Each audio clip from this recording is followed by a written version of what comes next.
The first time my sister told me I was just support staff, I was 24 years old with an MBA from Wharton and 3 years of consulting experience at McKinsey. We were at a family barbecue. I'd made a comment about diversification strategy for our family's company, Hartwell Media Group. Something I'd observed in the quarterly reports that still got mailed to my apartment because technically, I was a minority shareholder through a trust grandma had set up.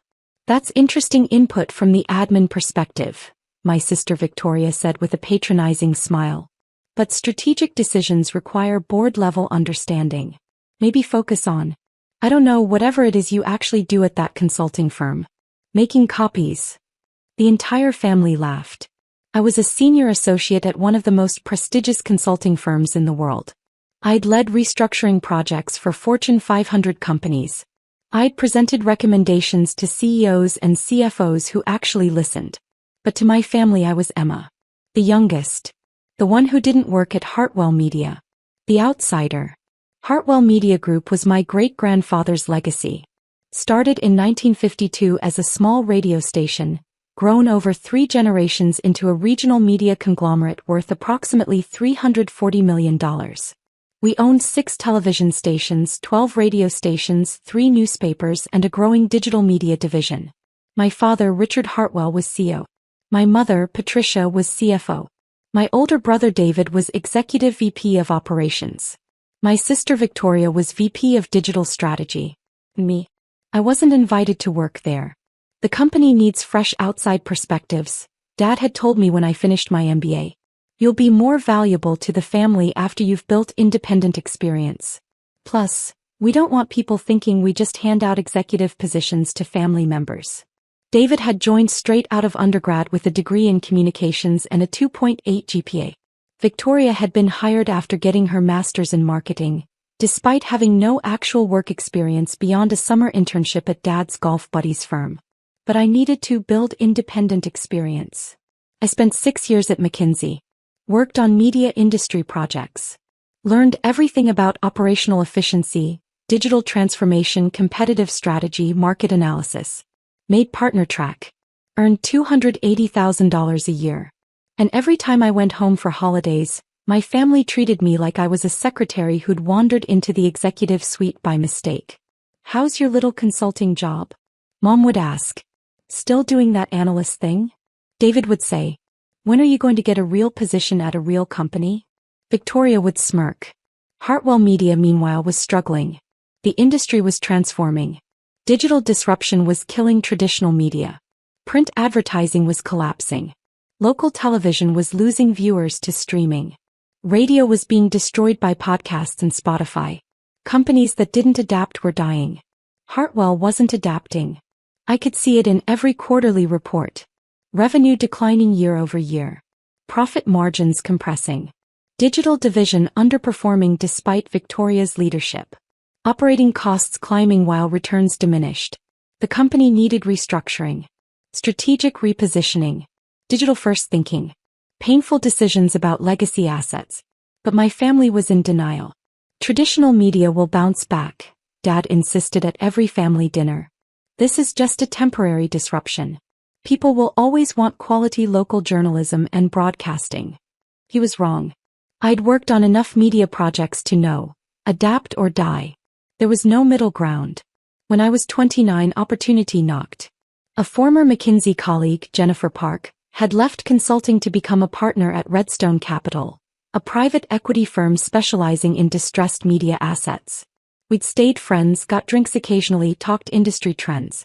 Over wine one night she said something that changed everything. Your family's company is in trouble. I sighed. I know. They won't listen to me. No, Emma. I mean serious trouble. We've been analyzing Hartwell Media as a potential acquisition target. Your financial trajectory is unsustainable. Without major restructuring, you're looking at bankruptcy or forced sale within 3 to 5 years. My stomach dropped. That bad? The traditional revenue streams are collapsing faster than digital can compensate. Your cost structure is bloated. Leadership is making defensive decisions instead of transformative ones. And your debt load is becoming dangerous. What would Redstone do if you acquired it? Restructure aggressively. Cut unprofitable assets. Invest in digital. Replace management with operators who understand the new media landscape. Turn it around or sell the pieces. My family would never sell. Jennifer looked at me carefully. What if they didn't have a choice? What do you mean? Hartwell is publicly traded. Your family owns 52% through various holdings. But 48% is available on the market. If someone acquired enough shares, built relationships with the board, demonstrated better leadership, they could force changes. A hostile takeover? More like a competency intervention. Emma, you're the smartest media strategist I know.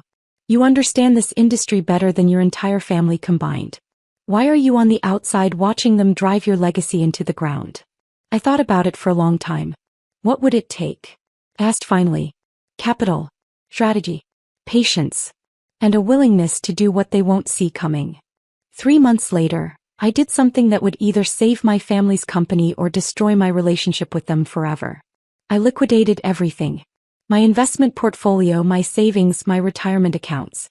Took out loans against my McKinsey partnership stake. Called in every favor. Talked to every wealthy contact I'd made in 6 years of consulting. I raised $8.2 million. Then I started buying Hartwell Media stock. The stock was trading at $14 per share, down from $38 5 years earlier. The market had lost confidence. Volume was low. Nobody was paying attention. I bought slowly. Small lots through different accounts. Nothing that would trigger regulatory attention. Over 18 months, I accumulated 380,000 shares, roughly 8% of the company. Cost me everything and left me leveraged to terrifying levels. But I wasn't done. Through Jennifer's connections, I met with the institutional investors who owned significant Hartwell positions. Pension funds, mutual funds, investment firms. They were frustrated. They'd watched their holdings lose value for years. They wanted change. The current leadership is inadequate, I told them in private meetings. I've analyzed every aspect of this company. I know where it's failing and how to fix it. With the right management, Hartwell Media could be worth $600 million within 3 years. And you think you're the right management? One fund manager asked skeptically. I presented my credentials, my McKinsey experience, my media industry expertise, my family knowledge of the company's assets and culture, my detailed turnaround plan. The Hartwell family won't support you, another investor said. They don't have to. They need to be outvoted on the board. I need you to vote for real change. It took months of cultivation, presentations, relationship building, demonstrating competence. Slowly I built a coalition. Institutional investors controlling another 22% of shares agreed to support new leadership. My 8% plus their 22% gave me 30% support. The family had 52%. I was still outgunned. But I had one more card to play. Hartwell's board had 9 seats. 5 were family members, Dad, Mom, David, Victoria, and Uncle Robert. 4 were outside directors, independent businesspeople required by corporate governance. Those 4 outside directors had watched the company decline for years. They'd asked hard questions that the family deflected. They were frustrated. I approached them individually, quietly. The company needs professional management, I told them. The family is too emotionally attached to legacy assets and outdated strategies. I can fix this, but I need board support.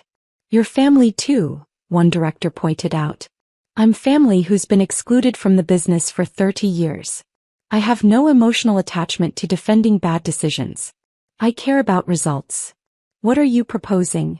A board resolution to conduct a CEO search. Evaluate all candidates, internal and external, based purely on qualifications and vision. Let the best person win. The family will never vote for that. They don't have to. Under corporate bylaws, a simple board majority can initiate executive evaluation. 5 votes. The 4 of you plus 1 family member. You think a family member would vote against Richard? If the alternative is bankruptcy? Maybe. I targeted Uncle Robert. He was the most financially sophisticated family member, a semi-retired investment banker who joined the board 5 years ago. He was also the least emotionally invested in preserving Dad's ego. I sent him my analysis of Hartwell's financial situation. All the ugly numbers Dad and Mom were sugarcoating. The debt service eating into cash flow. The declining asset values. The existential threats. Then I sent him my turnaround plan. Actionable. Profitable. He called me 2 days later. Emma, this analysis is exceptional. Thank you, Uncle Robert. Your father isn't going to like this. The question isn't what Dad likes. It's what saves the company. Silence. Then, you're right. Let me think about it. 1 week later, the board voted 5-4 to initiate a CEO evaluation process. Uncle Robert had voted with the outside directors. Dad was furious. Called an emergency family meeting. Everyone except me. I heard about it from Victoria's Instagram story. A photo of the whole family at dinner with the caption, "Sometimes family has to stick together against outside interference." #Hartwell strong. The CEO search was announced publicly. Applications were invited. An executive search firm was retained. I applied under my professional credentials. Emma Hartwell, McKinsey partner, media industry specialist, MBA from Wharton, extensive restructuring experience. So did several external candidates. High-profile media executives from around the country. David and Victoria both applied for the CEO role. Neither had anywhere near sufficient qualifications. The search committee, the 4 outside directors plus Uncle Robert, interviewed candidates for 6 weeks. I presented a 90-page turnaround plan. Detailed analysis of every business unit. Specific recommendations for each asset. Digital transformation strategy. Cost restructuring. Growth opportunities. Timeline and metrics. This is the most thorough strategic assessment we've seen, the committee chair said. You clearly understand this company intimately. I've been studying it my entire life, I replied. Even when I wasn't invited to participate. The family dynamics concern us, another director said carefully. Can you lead effectively when 4 board members are your relatives who may resent you? Can the company survive effectively with leadership that's prioritizing family harmony over business reality? I countered. That's the question you should be asking. The committee deliberated for 2 weeks. Then I got the call. Emma, the board would like to offer you the position of Chief Executive Officer of Hartwell Media Group. I was 30 years old. And I'd just become CEO of the company that had never wanted me. I accepted. The announcement was scheduled for the quarterly board meeting. A formal session where the appointment would be voted on by the full board, a formality since the search committee's recommendation was binding, and then announced to shareholders and the media. Nobody told my family it was me. The meeting was set for Friday at 2 p.m. at Hartwell headquarters. That morning I was in my apartment in Chicago packing. I'd need to relocate back home to run the company. My phone rang. Victoria. Emma. Are you coming to the board meeting today? I was surprised she called. Why would I come to that? Well, you're a shareholder. Technically you can attend. We're announcing the new CEO. Thought you might want to see who the board picked since you're interested in the company or whatever. The condescension dripped through the phone. I'm actually pretty busy today, I said. Your loss. It's going to be a big announcement. The new CEO is supposedly some hotshot from out of state. David's been doing research. Thinks it might be Frank Morrison from Denver Media Partners. He's got experience but honestly seems kind of overrated. Sounds interesting. Yeah, well, we'll see. The family's not thrilled about an outsider, but we'll adapt. We still control the board, so whoever it is will have to respect our vision. Right. Good luck with that. Thanks. Oh, and Emma. Maybe stop sending Uncle Robert all those doom and gloom reports about the company. It's not helpful. We've got everything under control. I smiled. I'll keep that in mind. I arrived at Hartwell headquarters at 1:45 p.m. Wore my best navy suit, Tom Ford, the one I'd bought when I made partner. Carried a leather portfolio with my strategic plan. The receptionist's eyes widened when I walked in. Miss Hartwell. It's fine, Jennifer. I'm expected. I walked past her toward the executive conference room. Through the glass walls I could see them all assembled. Dad at the head of the table in his usual seat. Mom to his right. David and Victoria on the sides. Uncle Robert next to David. The 4 outside directors along the far end. And an empty chair at the other head of the table. The CEO's chair. Victoria saw me first. She actually did a double take, then got up and walked toward the door. I reached it just as she opened it. Emma, what are you doing here? I'm here for the meeting. This is a board meeting. Executive level only. Families allowed as shareholders, but this isn't really. She looked uncomfortable. This is kind of important business. Boring corporate stuff. I'm aware. David had joined her at the door. Vic's right. This isn't really the place for. You don't work here. This is for board members and executives. I see. I looked past them into the room. Made eye contact with the lead outside director, Margaret Chin. She smiled slightly and nodded. Look, Victoria said, lowering her voice. We're announcing the new CEO today. It's going to be complicated with family dynamics and everything. Maybe it's better if you wait outside? We can fill you in after. No assistance in executive meetings, David added. Board members only. Company policy. Victoria winced at his phrasing but nodded. Exactly. This is really just for official company leadership. I'd spent 30 years hearing variations of this. Excluded from business discussions. Dismissed as irrelevant. Told I didn't belong. Okay, I said quietly. I understand. I turned and walked back down the hallway. Heard the conference room door close behind me. Jennifer, the receptionist, looked at me sympathetically. I'm sorry, Miss Hartwell. Your sister can be. It's fine, I said. I walked to the executive suite. To the corner office that had been Dad's for 20 years. It was mine now. My name was already on the door. Emma Hartwell, Chief Executive Officer. I went inside, set down my portfolio, took a deep breath. My phone buzzed. Text from Margaret Chin, ready when you are. I texted back, give me 2 minutes. I fixed my hair, straightened my jacket, picked up my portfolio. Then I walked back to the conference room. Through the glass I could see the meeting had started. Margaret was speaking. Dad looked confused. Victoria and David were leaning forward trying to hear. I opened the door and walked in. Everyone turned. Sorry to interrupt, I said calmly. Emma Hartwell reporting for the board meeting. Margaret smiled. Perfect timing. Please take your seat. She gestured to the empty chair at the head of the table. The CEO's chair. I walked around the table. Victoria's face was confused. David's was blank. Dad's was beginning to register concern. I sat down in the CEO's chair. What's going on? Dad asked. Margaret, we're trying to announce. I was just getting to that, Margaret said. Thank you all for attending today's board meeting. As you know, we've completed the CEO search process. The committee interviewed several exceptional candidates, both internal and external.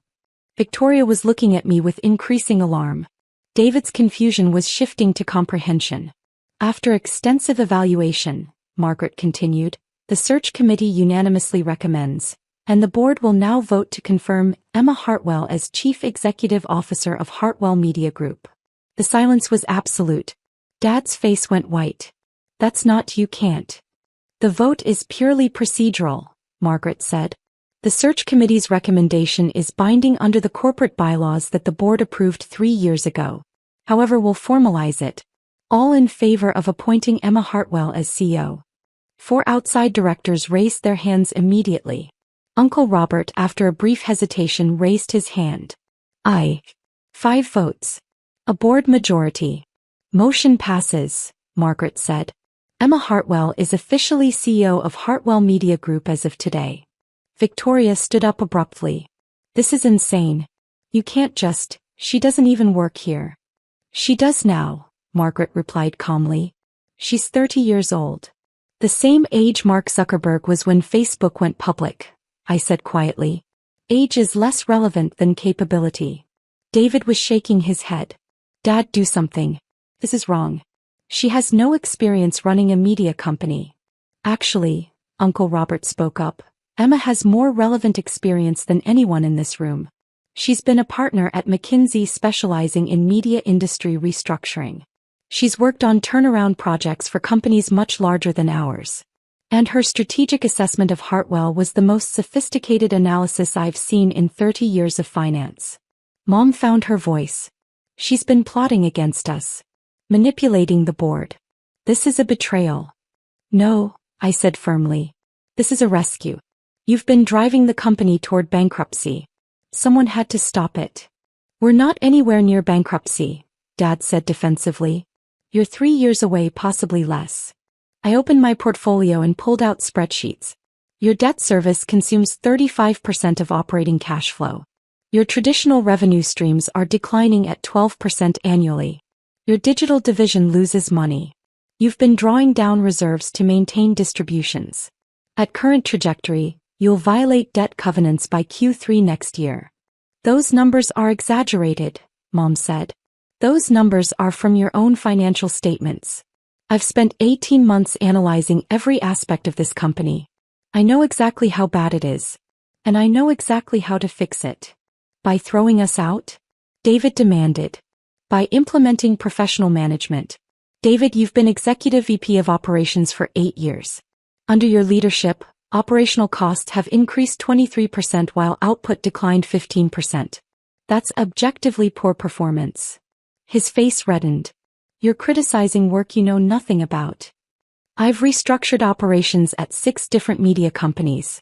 I know exactly what good performance looks like. This isn't it. Victoria jumped in. And I suppose you think my digital strategy has been a failure too? Your digital division has never been profitable. You've invested $40 million over 5 years with negative ROI. The strategy isn't working because it's based on replicating print models online instead of native digital thinking. You're so arrogant. I'm accurate. There's a difference. Dad stood up, his voice rising. This is my company. My legacy.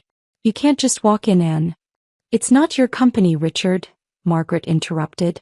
It's a publicly traded corporation with fiduciary duties to all shareholders. The board has determined that Emma is the best person to lead that corporation forward. Your personal feelings are irrelevant. The family controls this company, Dad said. We own 52% of shares. You own 52% of shares, Uncle Robert corrected. But only 5 of 9 board seats. The outside directors plus me are the majority. We voted for change. That's how corporate governance works. You betrayed your own family, Victoria said to Uncle Robert. I protected the family's investment, he replied. If the company fails, your 52% becomes worthless. Emma is our best chance at survival. The room erupted in arguments.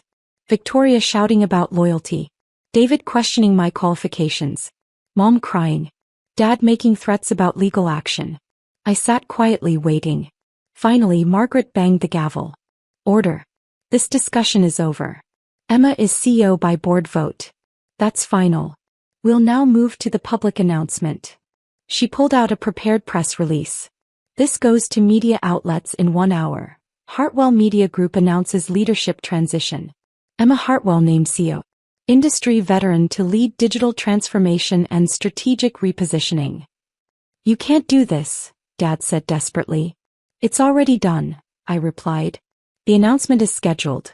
My employment contract is signed. The transition is happening. What about us? David asked. Our positions? I looked at him directly. That's what I need to discuss with all of you. Can we have a family conversation? Just the 5 of us. Margaret nodded. The board will step out. Emma, you have the room.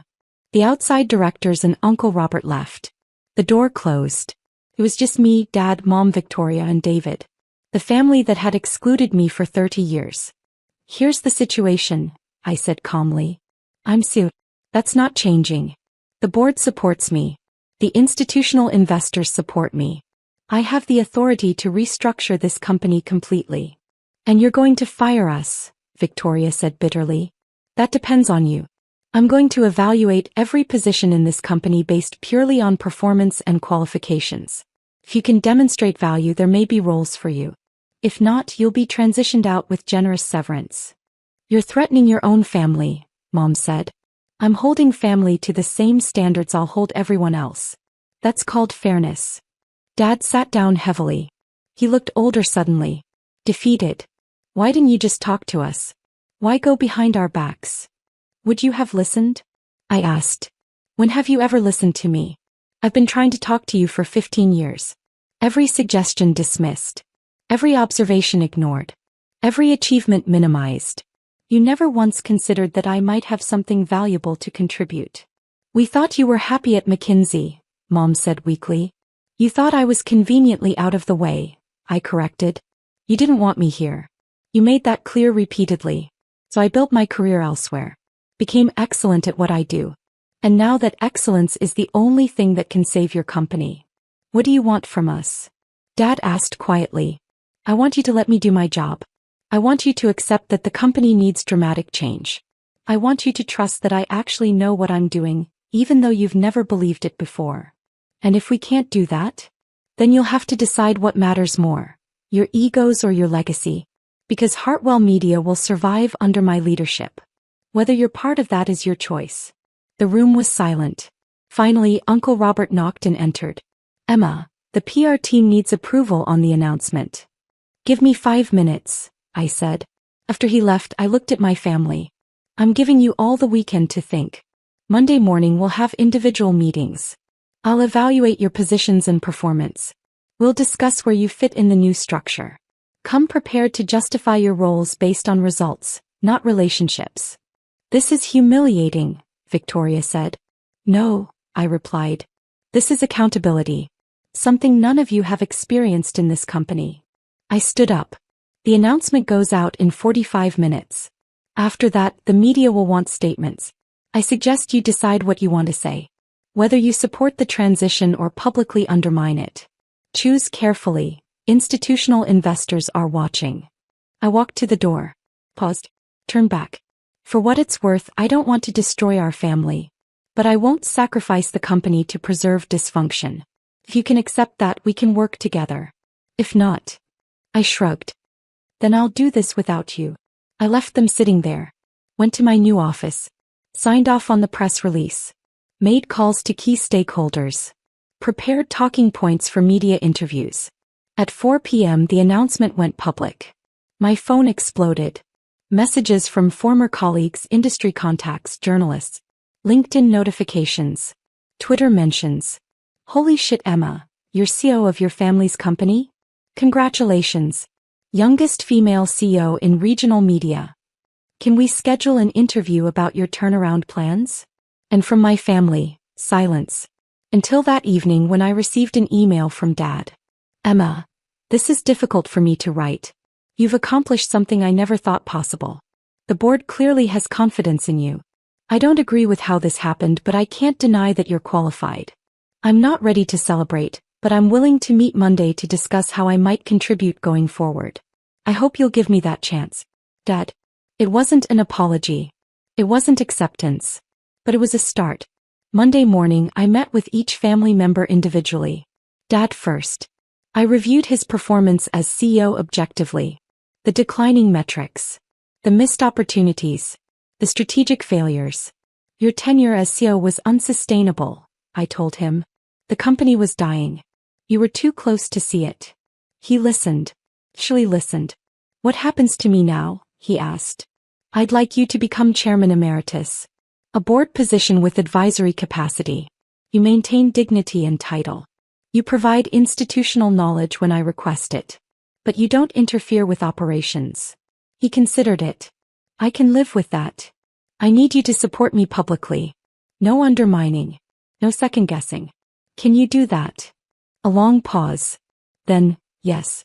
I can do that. Mom was harder. She'd been CFO despite having minimal finance credentials. She'd essentially managed bookkeeping while outsourcing actual financial strategy. The CFO role requires professional expertise, I told her. I'm bringing in someone with institutional investment experience.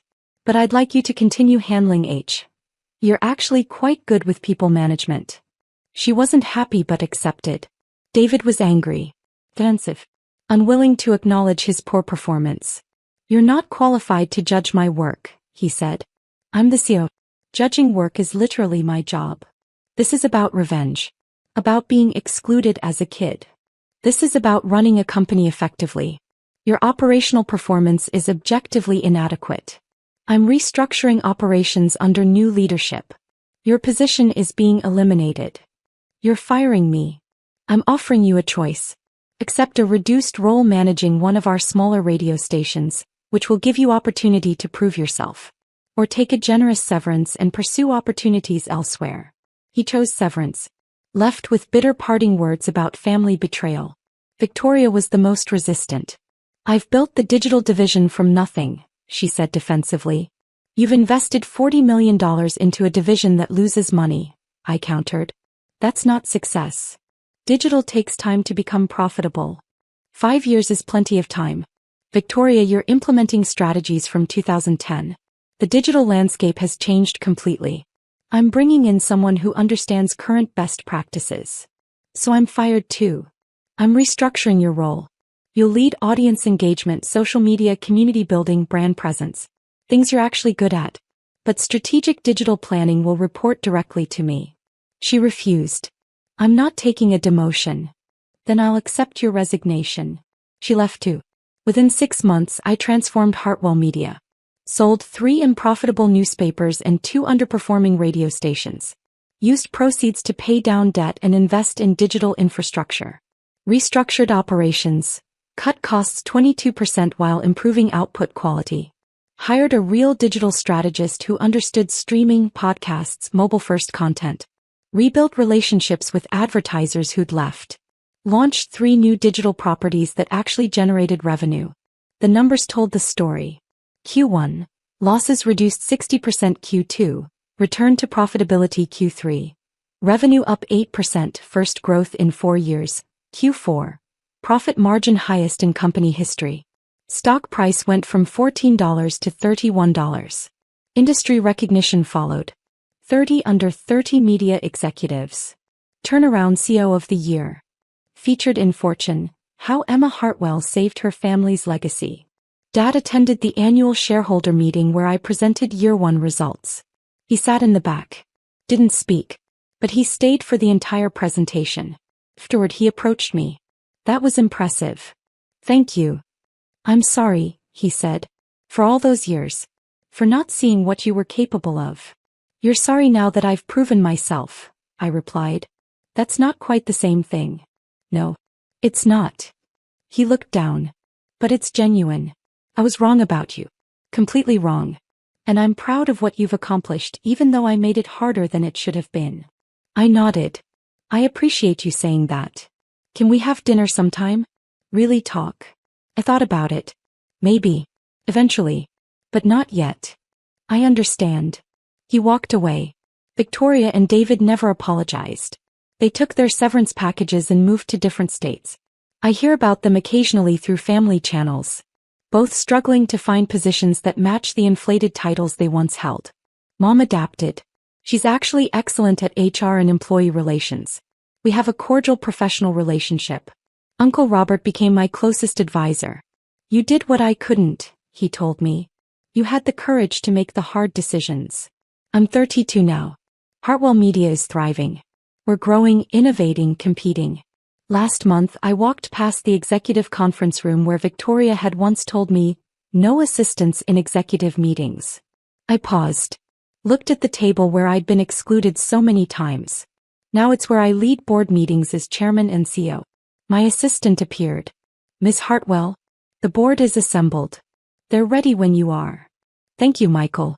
I'll be right there." I walked into the room. Took my seat at the head of the table. "Good morning," I said. "Let's talk about Q2 strategy." The board leaned forward attentively, waiting for my guidance. These people, some who'd doubted me, some who'd supported me, some who'd excluded me, now looked to me for leadership. Not because I was family. Because I'd earned it. 29 years of being dismissed. 6 years of building expertise they never acknowledged. 18 months of strategic planning they never saw coming. Now I run the company they said I'd never be qualified to join. Turns out, no assistants in executive meetings was just another thing they were wrong about. Because I'm not the assistant. I'm the CEO. And the company they almost destroyed is now more successful than it's been in 15 years. Some people are born into leadership positions. Others have to take them. I did both. And I'm just getting started.